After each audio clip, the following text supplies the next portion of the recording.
بسم الله الرحمن الرحيم. السلام عليكم ورحمة الله وبركاته. إن الحمد لله نحمده ونستعينه ونستهديه ونستنصره ونؤمن به ونتوكل عليه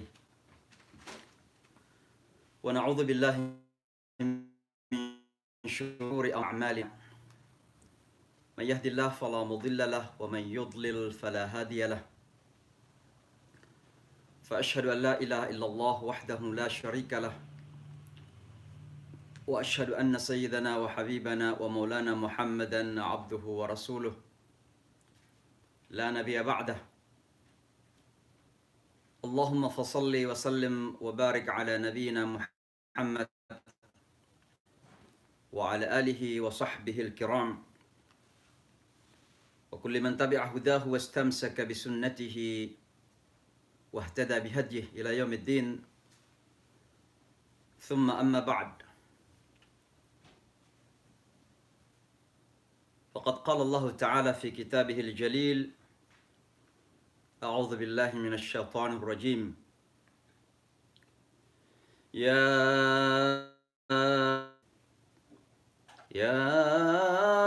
أيها الذين آمنوا كتب عليكم الصيام كما كتب على الذين من قبلكم لعلكم تتقون،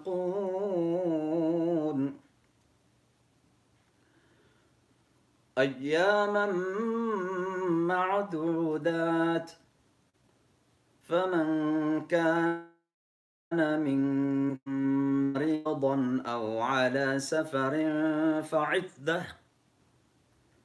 فعدة من أيام أخر، وعلى الذين فمن له وأن تصوموا خير لكم إن كنتم تعلمون. صدق الله العظيم. To be thanked, we praise Him who is worthy of all praises, that Allah subhanahu wa ta'ala enables us to be together again tonight. May our gathering be blessed, and may all of us be kept and protected from any harms of life. Tonight, inshallah, as I mentioned last night, that I'm going to continue talking about fasting. And hopefully we are going to talk all days to Ramadan arrive, inshallah. It's a lot of things to be discussed.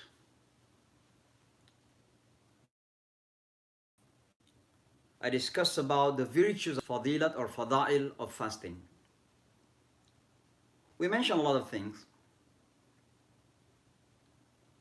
Among those fada'il or virtues was that fasting is the best way to gain the pleasure of Allah subhanahu wa ta'ala. And pleasure of Allah subhanahu wa ta'ala is one of the most important joy and happiness for Muslim, for mu'min believers in the Day of Judgment. قُلْ هَلْ أُنَبِّئُكُمْ. Should I tell you something which is better than that? قُلْ هَلْ أُنَبِّئُكُمْ بِخَيْرٍ مِّن ذَلِكُمْ لِلَّذِينَ اتَّقَوْا عِنْدَ رَبِّهِمْ. For those who are fearing Allah in His Lord's sight, in جَنَّاتٌ تَجْرِي مِن تَحْتِهَا الْأَنْهَارُ. Jannat, that rivers flow underneath. So you can imagine the Arab at the time, and he was informed about rivers flowing, running under the gardens. You know, it's just like a dream for them. But it is the paradise. ما لا عين رأت ولا أذن سمعت ولا خطر على قلب بشر. That paradise is something that no eyes have ever seen it. No ears have heard it. ولا خطر على قلب بشر. Never been imagined by anybody. Such beauty that Allah prepared for believers. جنات تجري من تحتها الأنهار خالدين فيها. They will be over in it, forever in it. There is no end. The moment we enter into Jannah, inshallah, there will be no end. But some people may talk about Jannah of this dunya, maybe 1 year, 2 years, 10, 15, even 100 years, it is ending. But the real Jannah, khalidina fiha. And then Allah mentioned about azwajum mutahhara, pure spouses. And then Allah says, waridwanum min Allah. Among the pleasure that we are going to have in Jannah, the joy, the happiness, is about the pleasure of Allah, the rida of Allah. Now people ask this question, how that pleasure will be considered a joy for us or happiness, something that we enjoy? Number one, by no means to make it similar, but this is just a way of illustration. I'm going to illustrate, and I think I mentioned this last night too. That if you're working somewhere in office and you have a boss, and certainly you love your boss, you like your boss, and you try as much as you can to please your boss. And in fact, your boss becomes pleased with you. He likes you. He is satisfied with your job, with your works. So every day that you come to the office, he is smiling to you. He said always good things to you because he is pleased. That pleasure of the boss in that office will make you so comfortable to come to the office and even staying longer in the office. But you can imagine if your boss is not pleased. You wanted to escape the office every day. You wanted to run. The moment 5 o'clock in the evening or late afternoon, you run, leaving the boss behind. You don't want to see his face. Brothers and sisters, similarly, when Allah subhanahu wa ta'ala is with us, and for believers, we're going to see the face of Allah. We are going to see the face of Allah, and that face, if that face is so pleased, and you see the pleasure, because we have tried to please Him here in this dunya, and then that itself is truly a joy for us in the Day of Judgment. And that's why fasting is one of the best ways to gain the pleasure of Allah subhanahu wa ta'ala. Why? Because this is a very personal connection with Allah subhanahu wa ta'ala. Every other thing that we do, our salat, our hajj, our umrah, our sadaqah, our adhkar, our qiyamul layl, everything else belongs to someone who is doing it. But fasting is claimed by Allah as His, belongs to Him. كل عمل ابن آدم له إلا الصيام, except fasting. فإنه لي, it belongs to me. Why? Because truly, it is something that we devote to Allah subhanahu wa ta'ala very, very committedly and very, very personally. That is our direct personal connection. And as I mentioned repeatedly, that when you do salat, at least the people are witnessing you making ruku' and sujood, you're moving, you're reciting. When it is, jahar or loud, you recite louder, people listen to you reciting Al-Fatiha and other surahs. If you give zakat, at least 2 people involved, those who are giving and those who are receiving. If you do hajj and umrah, millions of people are witnessing. But if you do fasting, then none. Nobody knows it. It is truly between you and Allah subhanahu wa ta'ala, and that's why fasting is the best way to gain a direct pleasure from Allah subhanahu wa ta'ala. That's what we mentioned last night, my brothers and sisters. And tonight, inshallah, we begin to talk about fasting itself. And the first point I would like to talk tonight is about the meaning of fasting, linguistically and from the perspective of Sharia. What is the definition of fasting according to our Islamic law or Sharia? So let me begin by linguistic meaning, the meaning of fasting linguistically. So the word fasting in Arabic is called sawmun or samun. It simply means to restrain from something, to abstain from something. When you can hold yourself from something, it means you are doing a fasting, you are doing a sawm, you are doing a siyam. Words have been used in several places in the Holy Quran, including when Allah subhanahu wa ta'ala commanded Zakaria, for example, not to talk to the people. Or Maryam alayhi salatu wasalam, when Allah subhanahu wa ta'ala commanded him to talk, she went back to his people, brought her son, Isa alayhi salatu wasalam, and when the people began to question her, she said, Inni nadhartu lirrahmani sawma. I have vowed to the most merciful, I have promised to the most merciful sawma, that I'm not going to talk. So abstaining or restraining ourselves from talking is called in the Quran as sawm, fasting. So fasting linguistically means to abstain or to restrain. But istilahan is called, by definition in the Sharia, it means as-siyamu huwa al-imsak. That there are two types of fajr, and I'm going to talk that later on in details. The first fajr and the second one. And that's why in the time of Rasulullah sallam, and still to this day, there are two muadhin in Makkah and Medina. The first adhan in the time of Prophet Muhammad sallam was called by Bilal.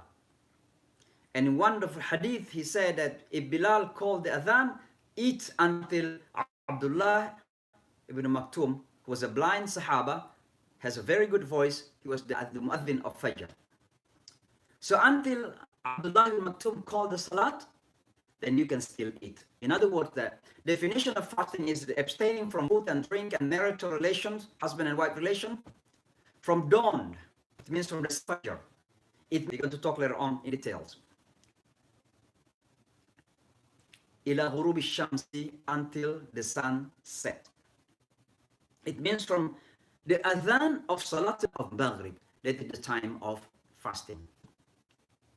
Luckily, the Quran doesn't say from 6 o'clock in the morning until 6 o'clock in the evening, because there's different timing from one place to another place. In the United States of America, we know that in the winter season, it's a very short day, but in the summer season, we have a very long, hard ta'am, wa sharab, wal jima', three things mentioned. It is to abstain from food, drink, and marital relations, or relationship, from Fajr, Adhan al-Fajr, Salat al-Fajr, to Adhan of Salat al-Maghrib, from dawn to sunset. But how about if abstaining from types of sins, such as ghibat or fitnas? According to the majority of the scholars, that it doesn't invalidate fasting. The fasting person, if he does a valid, but he value of fasting, he is not rewarded by Allah subhanahu wa ta'ala. And that's why Rasulullah says, "Ra'imin laysa lahu min siyamihi illa al-ju' wal-'atash." You may have seen people are fasting, but they don't have nothing that they get from his fasting, but thirst and hunger. Because yes, he is abstaining or she is abstaining from food, drink, and marital relationship from dawn to sunset, but still doing ghibat, fitna, bad words, bad actions, cheating people. He missed the value, the point of fasting. Brothers and sisters, The next thing that we are going to talk is about what is the makanat, the legal stand of fasting in Islam. And before we come to that point, I just wanted to remind ourselves once again that in Islam, there are 5 different legal levels in Islam, or legal stands in Islam. Number 1, and I'm going to talk a little bit the difference between different madhahib here, so that we can understand. So we don't have to fight when you go to one masjid and you have a different madhab, then all of a sudden you say, oh, they make mistakes. Simply because you don't understand the different opinions of the scholars in different madhahib. So number 1 is called fard. The word fard, in the terminologies of all ai means the highest of the commandments, the orders, the most important commandments of Allah subhanahu wa ta'ala, such as salat, fasting, zakat, hajj. All these are fara'id. All these are obligatory in Islam. Now sometimes our ai our imams, use fard that is the same with the word wajib. Wajib and fard in Ash-Shafi'i, Hanbali and Maliki and other ulama, in other ai*mas, it's same. There is no different, completely the same. But in our Ahnaf, our Hanafi, there is a difference between fard and wajib. Fard for Hanafi means salat, that's what I mentioned, the basic fundamental obligations in Islam. But wajib for Hanafi means, for other imams, sunnah muakkada. The scholar consider sunnah muakkada for Imam Shafi'i. In Imam Abu Hanifa's terminology is called wajib. For example, Salatul Witr for Imam Shafi'i is sunnah muakkada, something which is stressed, highly recommended by the Prophet Muhammad sallallahu alaihi wasallam, very strongly recommended by the Prophet Muhammad sallallahu alaihi wasallam. But in the term of Imam Abu Hanifa, it means wajib, something that we have to do it. And that's why if you go to the masjid, belongs to our Pakistanis or Bengalis that mostly follow the Ahnaf, you will see that they will all do Tarawih, because they consider that wajib, something that they have to do it, but less than fard. So these are different terminology between our imams. For Imam Shafi'i, Maliki, Hanbali, sunnah muakkada, but in the Imam Abu Hanifa, sunnah muakkada is considered a wajib. So the highest commandments is fard, and the second one is sunnah muakkada, or wajib in the language of Abu Hanifa, sunnah muakkada in the language of Imam Shafi'i, Hanbali and Maliki and others. Now sunnah, brothers, and regular sunnahs that we know, such as nawafil, and there are sunnah muakkada that we mentioned earlier, something that Rasulullah sallallahu underlined or stressed on its importance to do, such as witr, salat Eid al-Fitri, or even Qiyamul Layl. It's among the sunnah muakkada of Rasulullah sallallahu alaihi wasallam.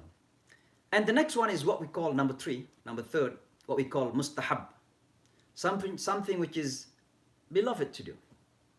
For example, keeping our wudu every time, all the times.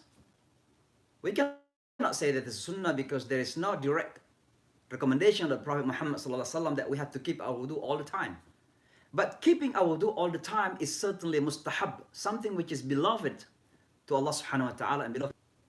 Of course, Rasulullah sallallahu used to sleep earlier, but there is no direct command from Rasulullah sallallahu to say that you have to sleep earlier, but it is mustahab, something like by Allah subhanahu wa ta'ala, sleeping earlier, wake up earlier, is among the mustahabbat, is beloved to Allah subhanahu wa ta'ala. The next one is makruh, something which is dislike, the opposite of mustahab. And there are some makruhat of fasting, something that if you do in the month of Ramadan, during the fasting, is considered makruh. For example, swimming in the middle of the day, especially in the summer. We know it's a long day, hot day, But we use that opportunity to jump into our swimming pool and swimming. There is no prohibition. It is not prohibited, but it might be makruh. Why? Because possibly by doing such, we may drink water. Of course, we can say that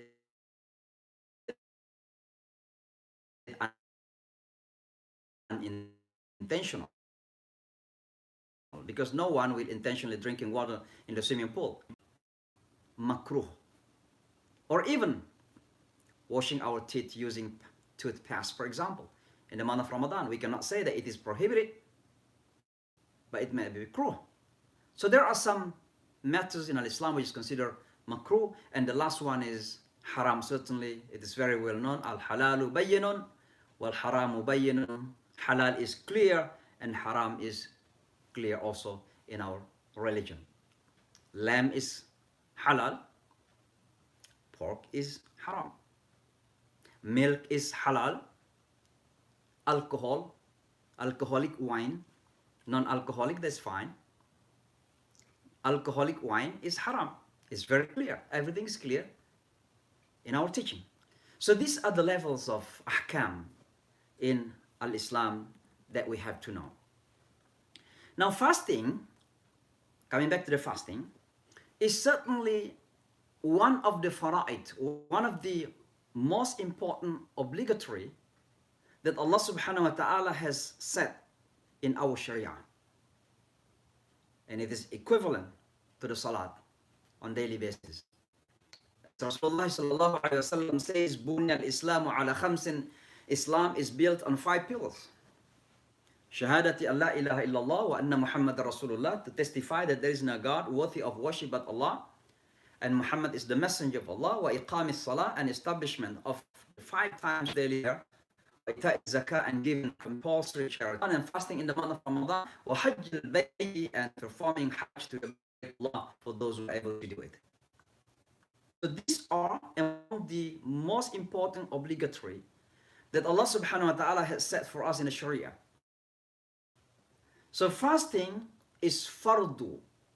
But there are 2 types of fardu that we have to understand. There are 2 types of obligations in our religion. The first one is called fardu ain. It means each individual Muslim must do it. Cannot be represented by any or by other people around us. Each individual, like Salatul Khamsa, praying 5 times daily. Fasting in Ramadan is fardu ain. Going to Hajj, also fardu ain. Well, Hajj badal.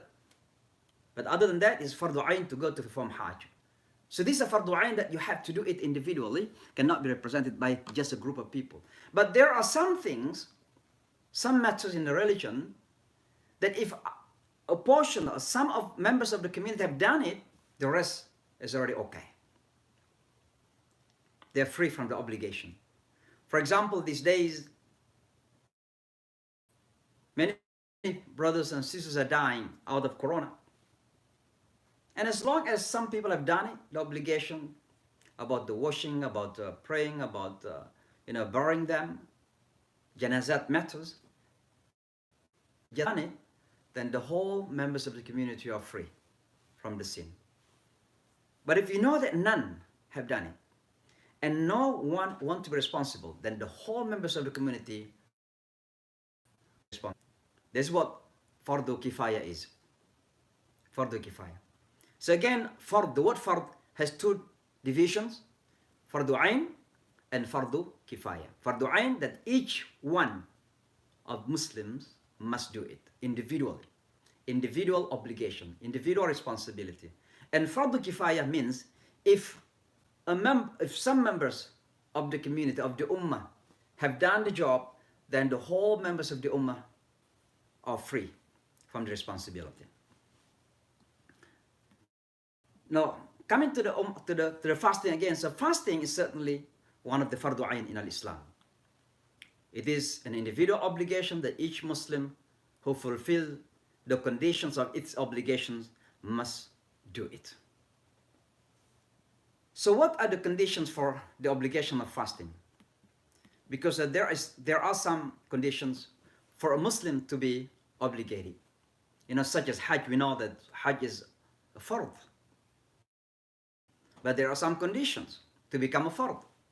For example, you are able to do it. Al-mustati, istita'a. If you don't have istita'a, means you are free from it. So what are the conditions for fasting to be obligated on a Muslim?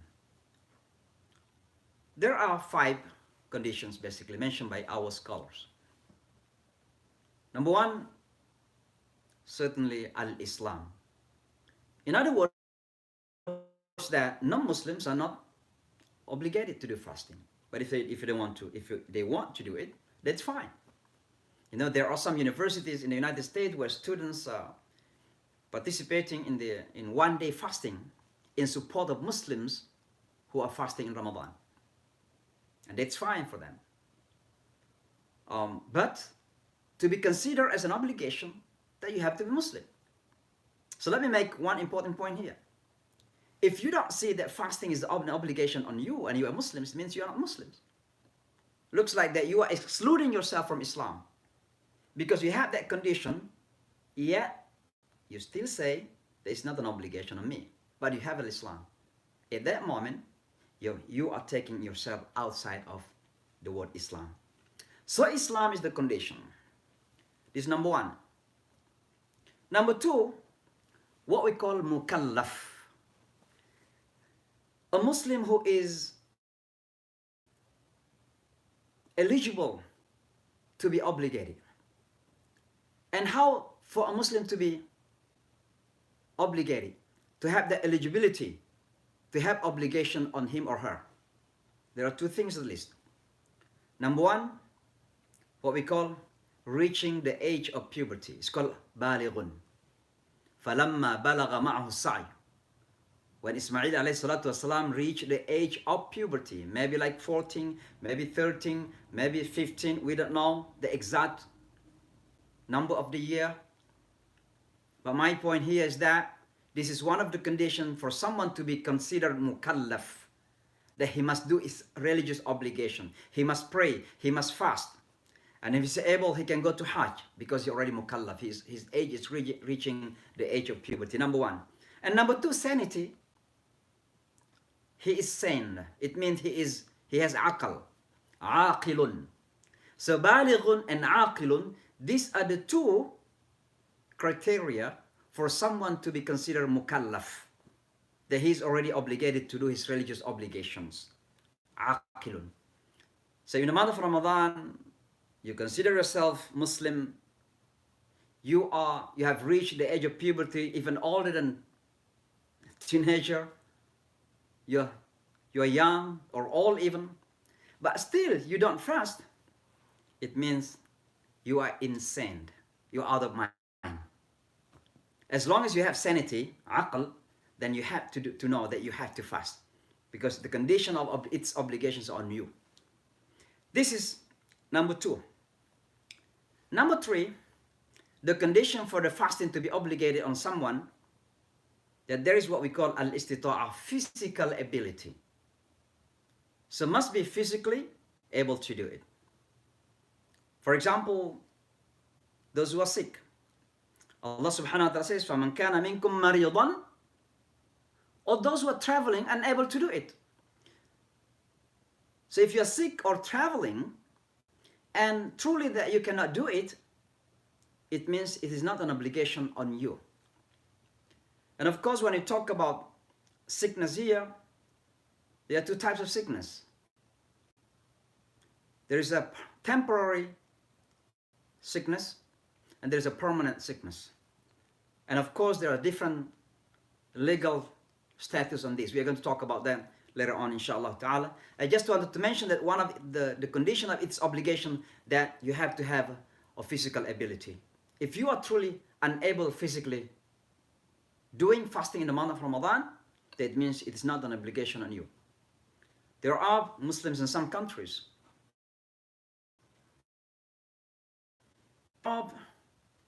which is truly difficult for them to continue to fast during the day. Allahu a'lam bis-sawab, if this is considered physically unable, but we may have that consideration as well. This is number 4, physical ability. And number 5 is what we call Adam wujud al-mawani'. That there is no impediment. There is not something that prohibits you to do it. And there are two things here. It means you are really prohibited to do fasting if you have these two types of al-mawani', what you call impediments in English language, or something that prohibits you to do it, preventing you to do it. Number 1 is menstruation, and both are for women. Number 1 is menstruation. If you have that monthly menstruation, not only that you can break your fast, but you have to. You must break your fast. You are not allowed to do fast when you have that monthly menstruation. Even just a minute before the iftar, sisters, but this is for sisters. Don't say, oh, I have 1 minute more. The sun is going to set now. Just 1 more minute, but you have the blood. You're bleeding out of menstruation, then it means your fasting is broken for that day. We call postnatal bleeding after giving birth for our sisters. You know, you're pregnant and then in one of the days of Ramadan, you are delivering the baby while fasting. It means your fast is broken and you are not allowed to fast. In fact, when you have that postnatal bleeding. So these are the five conditions for fasting to be an obligation on any Muslim. So let me repeat again. Every Muslim must fast, man or woman, but with these 5 conditions. And I'd like to repeat. Number 1, Islam, that must be Muslim. Number 2 is mukallaf. It means 2 things. Number 1 is aqil, you have aql. If you feel that you're crazy, it's okay. You are forgiven not to fast. But as long as you are still feeling that you are okay, rational, you have aql in you have aql, you can think, then you have to do fast. Number 2, puberty, reaching the age of puberty, balighun. So if you feel that you are baligh, then you have to fast. Otherwise, it means you are immature. You are becoming childish. Number 3, iqam, muqim. Muqim here means that you are not traveling. You're not traveling. And there are different opinions of the distance of travels. We don't care sometimes about the different opinions. It's up to you. If you are traveling in DC from New York City, for example, have a fancy car, Lexus or Mercedes or any fancy car, or maybe you take just Delta shuttle, it's up to you. It is a travel. Ala safar. So you have the right to break it if you want. So it goes back to you. I don't have to discuss about, oh, that is easy for me. It's up to you. If you feel it's easy for you, then continue your fasting. But if you feel it's difficult for you, or maybe because you want to have the reward of rukhsa with a good intention, it's up to you. So I'm not here tonight to discuss about how long the trip would take. It is to New Jersey, more than 40 kilometers, for example, according to Imam Shafi'i, or it is more or it is less. There are different opinions of the scholars. The point is that when you travel, you have the right to break it. Or al-istita'ah, that you are sick. For example, you don't have a physical ability to do it. And any type of disease, any type of sickness. You know, the other day, one brother asked me this, but I'm going to discuss this basically later on some temporary issues about concerning the fasting. But one question came to me a few days ago. He said, are we allowed to break our fast in the month of Ramadan worrying, because we are worried of Corona or COVID-19? So according to him, that it is better to break our fast in order to have, according to him, the immune system will go down. But my answer to him is this. Rasulullah sallallahu alaihi wasallam said, Sumu tasihhu. Do fast, you will be healthier. So inshallah, as long as we eat our sahur, barakah in it, correctly, healthily, inshallah, the day will be ready for us to do fast. So don't worry about it. Don't think that by not fasting during the day, your immune system will be even stronger. You can take your sahur and eat your vitamins. And then when you break your fasting, if you want to continue eating your fasting in between, just in between. In Indonesia, you have 12 hours. In New York City, maybe 14 hours. It doesn't really take a long time. So worrying coronavirus or COVID-19 is not the reason to break our fast. We are going to talk more details about this later on. My point is that if you are sick, then you have the right to break it. And there's a funny story here. One day there is a sheikh, he's a teacher and has a lot of students. He's a very righteous teacher, very salih, very taqi sheikh. All of a sudden in the month of Ramadan, he came to teach his students in the month of Ramadan, and he brought with him a bottle of water. And he drank in front of his students. He was drinking. So the students were so surprised. What happened to our teacher? So one of those students asked him, "Yeah, Sheikh, what happened to you? This is the month of Ramadan. Why you are drinking?" And he said, "I'm sick." So the students say, "Well, if you are sick, why are you coming to teach us?" He said, "This is my finger cut by a knife this morning. Just a little bit cut." But he broke his fasting. Why he did that? Because he wanted to tell his students that when Allah subhanahu wa ta'ala says, فَمَنْ كَانَ مِنْكُمْ مَرِيضًا, there is not an explanation says that it is a very strong sickness, very severe sickness. There is not an explanation. So every Muslim has the right to break his fast if he's sick. But again, it goes back to your heart. Consult your heart. Istafti qalbak. Consult your heart. Is it okay for you to break your fast simply because you have a little bit cut? Or otherwise, you are very sick simply because you say, "Oh, I'm believing in Allah. Allah will keep me. Allah will protect me."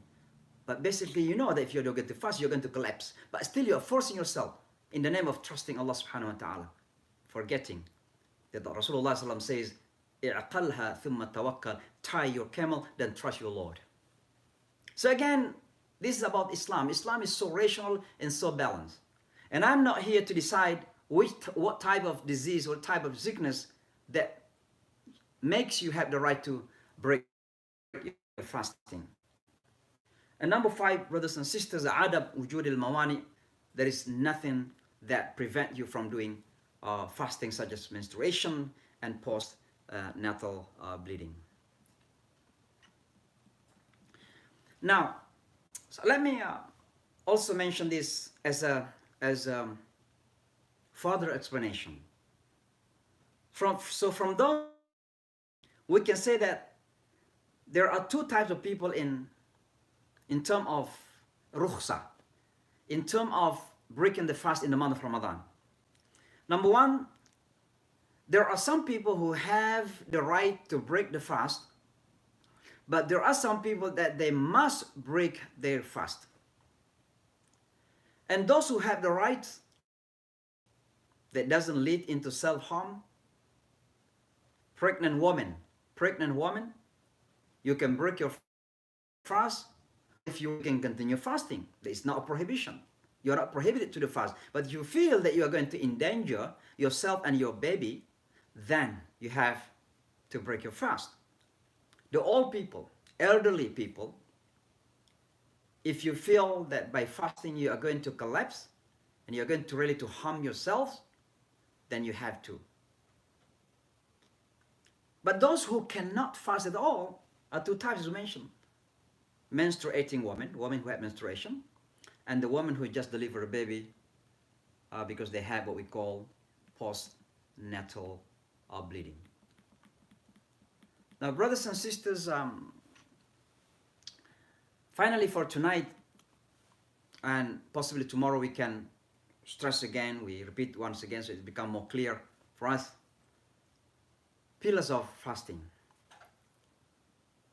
So fasting is a pillar of Islam, but in order for our fast to be accepted by Allah subhanahu wa ta'ala, to be valid, to be accepted Islamically, there are some pillars to fulfill. We call rukun, arkan as-sawm. And the rukun of Islam, or only two. Number one is intention. إنما الأعمال بالنيات وإنما لكل امرئ ما نوى.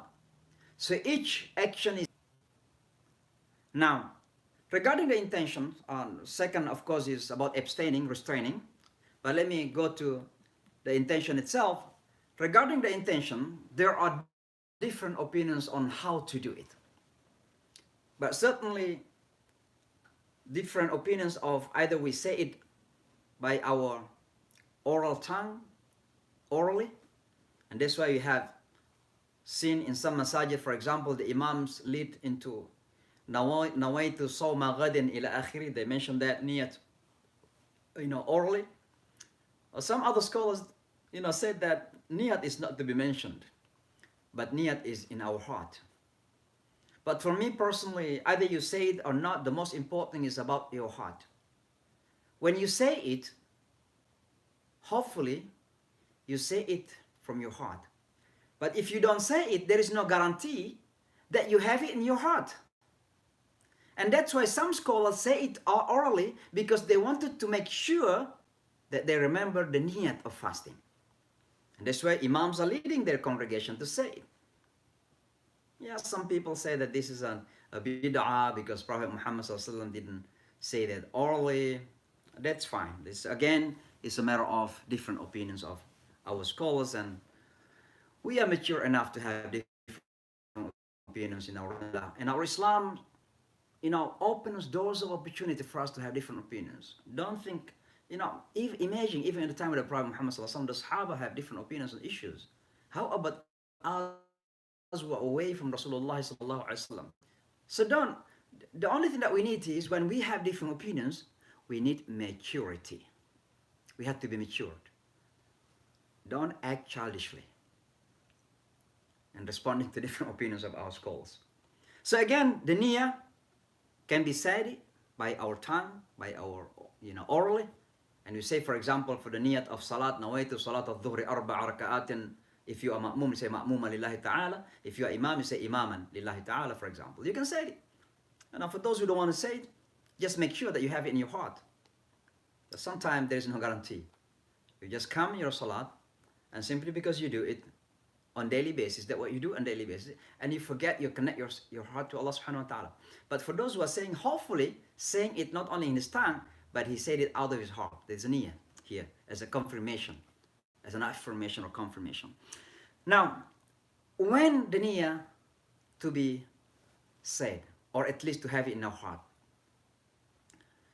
Some say it's just in the beginning of Ramadan. It represents the whole days of Ramadan. But this one is minority. It's aqalliyah, the minority of the scholars who say that you have your niyyah only in the beginning of Ramadan. The majority of the scholars say that you have to do it every night.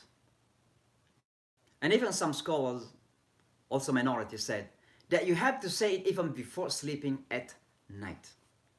The majority of the scholars agreed that niyat is to be conducted until sahur time. And I'm sure that sahur itself is a part of that niyat to do fasting. Because how are you going to eat, 3 o'clock in the morning, 4 o'clock in the morning, if you don't have intention to do fasting the following day, simply you wake up just to eat your food, people will say you're crazy, man. Why you don't just continue sleeping? You're going to have your breakfast, by the way. So you are waking up, eating your sahur itself, represent that you have that niyat to follow the following day. And that's why the majority of the scholars, including Imam Shafi'i, Imam Maliki, Imam Hanbali, all scholars say, the majority said, that niyat can be from after Salatul Isha till sahur time. Any time that you can still have it in your heart. Or if you want to say it, you can say it at any moment between this range of times. Between Isha down to before Fajr time. This is for Ramadan. Niyat is a must. Niyat is a must. But how about nafilat fasting? Nafilat fasting doesn't require any intention from the night. You can begin your intention even after Fajr. And let's say you did your Fajr, and then you remember that today is Monday, or Thursday, or Ayyamul Bid, 13, 14, 15 of the month of Hijrat, and you want to do your Nafilat fasting, then you can directly do it. Even you didn't have intention from the last night. Just begin it at the moment you wanted to do it, if that is Nafilat fasting. But for the month of Ramadan, you have to do it from the night of the Ramadan, before you finish your sahur. About imsak, certainly from food, drink, marrying session, we are going to say a lot of words that might be considered taboo in many ways in our religion, such as mention the word sexual, but that is the hukum. That is the law, legal things that we are going to talk about. So there is no haya in the religion, if that is to be mentioned. So when you say the first pillar of fasting is niyat, and the second one is imsak, and imsak means to restrain. Imsak begins when the azan of Fajr begins. Now the question is, how about what is called imsak in some countries, and that is like 10 minutes before Fajr azan? It is not the real imsak. It was only a preparation. But in fact, you can still eat your sahur if you want to continue eating sahur. The only thing is the Prophet used to eat his sahur and then finish his sahur, and afterwards he recite like 50 ayat of the Quran between his sahur and the azan.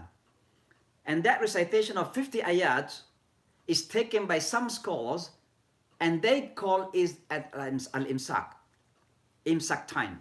But in fact, it is not the beginning of fasting. The beginning of fasting is when the azan says Allahu Akbar, and then you have to stop eating. That is the beginning of fasting. Before that, even just 1 minute, you can still have the chance to drink your water, eating your food, before the azan is began by the muazzin. So again, imsak begins when the azan begins. Brothers and sisters, I think it's enough for tonight, inshallah. Again, it's a lot of things we're going to talk about. We're going to talk about the sunnahs of fasting, what type of sunnahs. We're going to talk about makruhat, something which is makruh during the month of Ramadan. And of course, we are going to talk about the mubtilat as-sawm, things that invalidate, make our fasting invalid, unaccepted. What are the things that when you do it, our fasting is not accepted by Allah subhanahu wa ta'ala. We are going to talk about all these this coming night, inshallah. May Allah subhanahu wa ta'ala bless us. May Allah subhanahu wa ta'ala accept from all of us, accept our Ramadan, inshallah. And may Allah subhanahu wa ta'ala make it easy for us so that we can enter into the month of Ramadan healthily, happily, inshallah. Again, we pray for our brothers and sisters who are sick. May Allah cure them. For those who died on Iman, Islam, admit them to paradise, inshallah, and include them to be among the shuhada. And for all of us, may Allah protect us. May Allah protect our families from this harm, from this pandemic. May Allah subhanahu wa ta'ala heal our world. May Allah subhanahu wa ta'ala heal all people around the world. May Allah subhanahu wa ta'ala make it easy for us to understand our deen and put in our heart true iman, and open our mind to understand truly what Islam is all about. And again, my brothers and sisters, the reason why I'm talking about fasting in this coming night, the whole night, inshallah ta'ala, because I wanted to remind you once again that fasting is not a culture. Fasting is not a tradition. It is an ibadah. And our ibadah is not accepted without two requirements. Number one is niyat, and number two is ilm.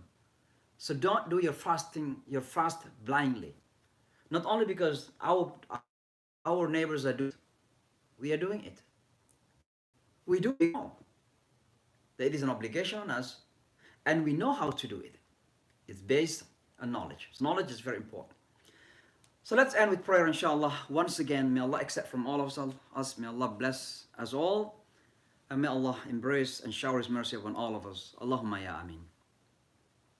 Allahumma rabbana lakal hamd. ولك الشكر كما ينبغي لجلال وجهك الكريم وعظيم سلطان على آله وصحبه أجمعين. لا إله إلا أنت سبحانك إني كنت من الظالمين. ربنا ظلمنا أنفسنا وإن لم تغفر لنا وترحمنا لنكونن من الخاسرين. بسم الله الذي لا يضر مع اسمه شيء في الأرض ولا في السماء وهو السميع العليم. أعوذ بكلمات الله التامات من شر ما خلق. اللهم إنا نسألك العافية والعفو والمعافاة الدائمة. اللهم عافني في بدني. اللهم عافني في سمعي. اللهم عافني في بصري. اللهم إني أعوذ بك من البرص والجنون والجذام وسيء الأسقام. اللهم يا من قال في كتابه فإذا مرضت فهو يشفين، فيا شافي الأمراض لا شفاء إلا شفاؤك. اللهم اشفنا واشف مرضى المسلمين. اللهم اشفنا واشف مرضانا شفاء عاجلا لا يغادر سقما. اللهم إن هذا المرض جند من جنودك تصيب به من تشاء وتصرف عنه من تشاء، فاصرفه عنا وعن أزواجنا وذرارينا وبيوتنا وإخواننا وأخواتنا وبلادنا وجميع بلدان المسلمين، فأنت خير حافظا وأنت أرحم الراحمين. ربنا آتنا في الدنيا حسنة وفي الآخرة حسنة وقنا عذاب النار. اللهم ربنا تقبل منا إنك أنت السميع العليم وتب علينا إنك أنت التواب الرحيم. وصلى الله تعالى وبارك على نبينا محمد وعلى آله وصحبه الكرام. سبحان ربك رب العزة عما يصفون وسلام على المرسلين والحمد لله رب العالمين. At the end, my brothers and sisters, don't forget, tie your camel and trust your Lord. Do as much as you can to protect yourselves. In addition to staying home, self-quarantine, home quarantine, do exercise. And don't think, once again, don't think that health issue and exercise is a non-Muslim issue. It is our Islamic issue. المؤمن القوي خير وأحب إلى الله من المؤمن الضعيف. A healthy and strong believer is better and more beloved to Allah and the mu'min who is weak. Even في كل خير, in both are goodness inshallah. But don't think that because we are good Muslims, we just sit down, sleeping all the time, eating all the time, drinking chai all the time, eating sweet all the time. We don't take care of our health and consider that because of the expression of faith, iman. So do keep your health inshallah, and may Allah subhanahu wa ta'ala protect us. Take your vitamins, take habbat al-sawda, drink hot water with honey and ginger inshallah, and lemon. Take every precautions, take every step to protect ourselves. Rest well, a good opportunity to rest. We are staying home, but don't oversleep as well. Use your time as much as you can to benefit yourselves. Quran, as we are approaching the month of Ramadan, the month of Quran, read books, or simply think, reflection. May Allah subhanahu wa ta'ala again protect us. Looking forward to seeing me tomorrow. You are the one who see me. And may Allah subhanahu wa ta'ala give us a long life, healthy life, and blessed life inshallah. أقول قولي هذا أستغفر الله. Thank you for joining me. Assalamu alaikum wa rahmatullahi wa barakatuh.